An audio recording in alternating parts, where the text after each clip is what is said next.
6-year-old girl, but little did he know it would change the millionaire's life forever. The little light.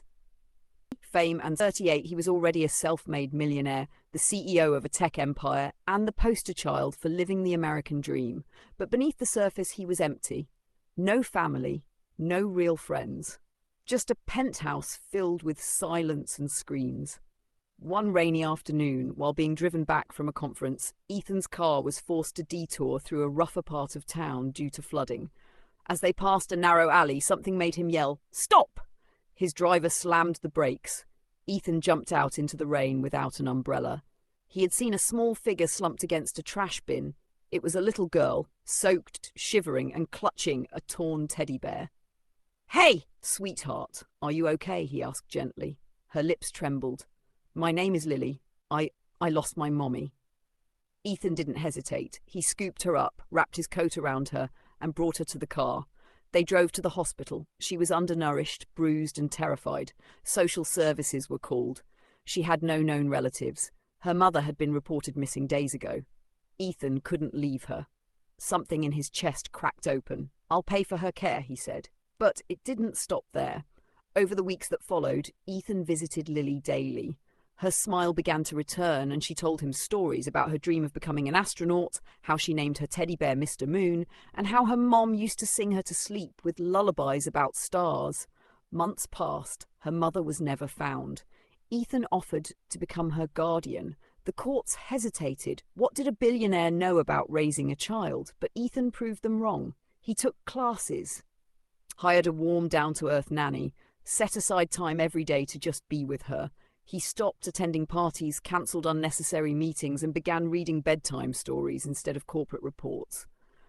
One evening, as they sat watching cartoons and eating mac and cheese, Lily looked up and said, "You know, I think you're my forever person now." Ethan felt something he hadn't felt in decades: peace. Years later, Lily gave a speech at her high school graduation.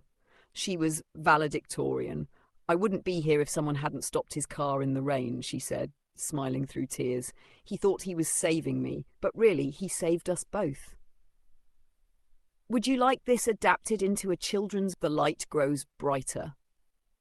Years passed like chapters in a story neither Ethan nor Lily could have imagined. By the time Lily turned 12, she was already brilliant, reading at a high school level, winning science fairs, and charming everyone she met with her kindness and sharp wit. Ethan had become more than just her guardian. He was her father in every way that counted. But change, like seasons, was inevitable.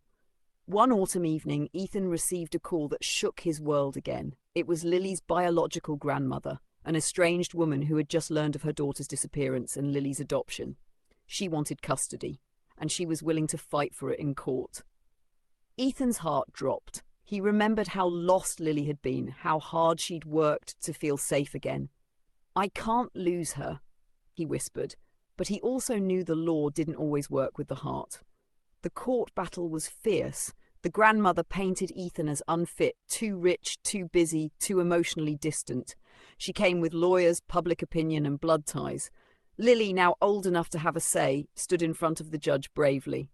"I know we're not related by blood," she said, "but Mr. Cole didn't just give me a home. He gave me a life. He made me feel loved when I thought I was invisible. He taught me how to dream again."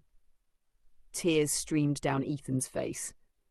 The judge, moved by Lily's words and Ethan's transformation, ruled in their favor. That night, they returned home to their apartment, smaller than the penthouse Ethan once lived in, but filled with warmth and memories.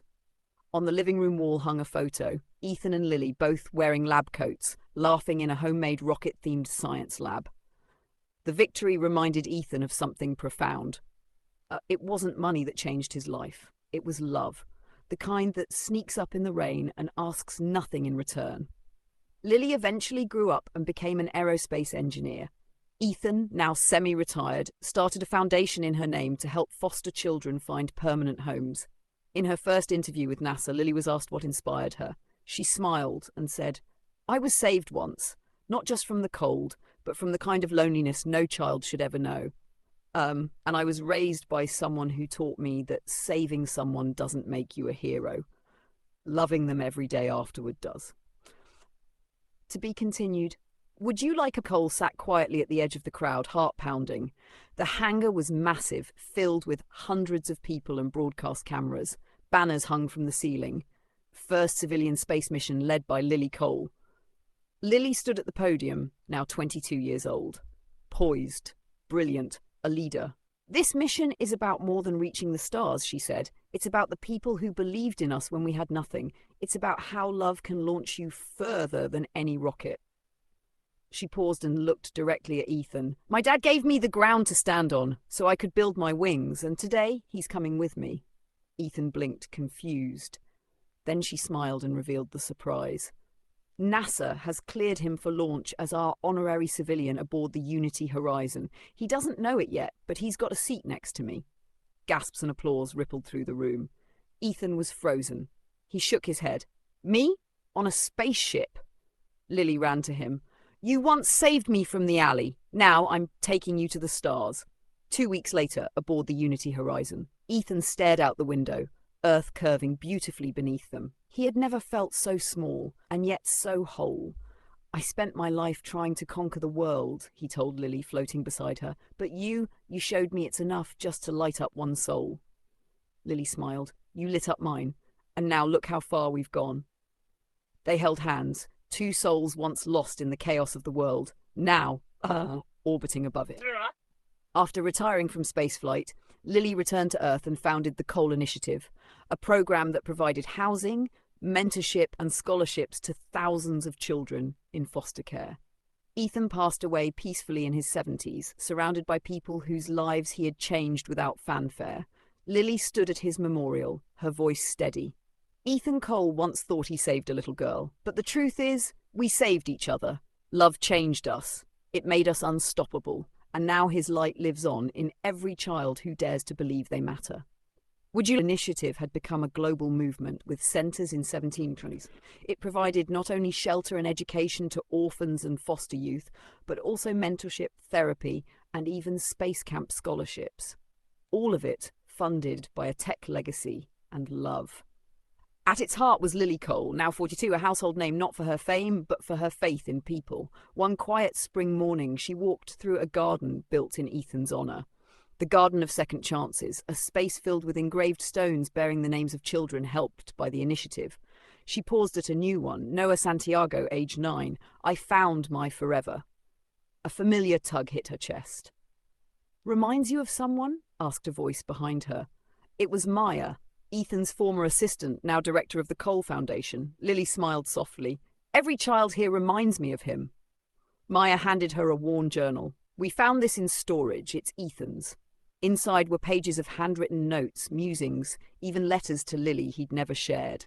One page read, You were never a burden. You were my beginning, the first thing I ever did with my heart, not my wallet. Tears welled in Lily's eyes. Later that year, Lily opened a school inside the newest coal centre in South Africa. The children sang songs about stars and rockets. At the entrance, a statue was unveiled. Ethan Cole, kneeling beside a child, one hand stretched toward the sky. A plaque read, Sometimes the smallest hands hold the power to change the biggest hearts. That night, as Lily watched the stars from a rooftop, a young girl named Sifa curled beside her. Miss Lily, did someone really save you when you were little? Lily nodded. Yes, but I think we saved each other. Do you think I'll ever do something that big? Sifa asked. Lily smiled. You already are, just by being you. The stars shimmered above. The legacy of a single act of kindness had become a constellation, guiding countless lost souls home.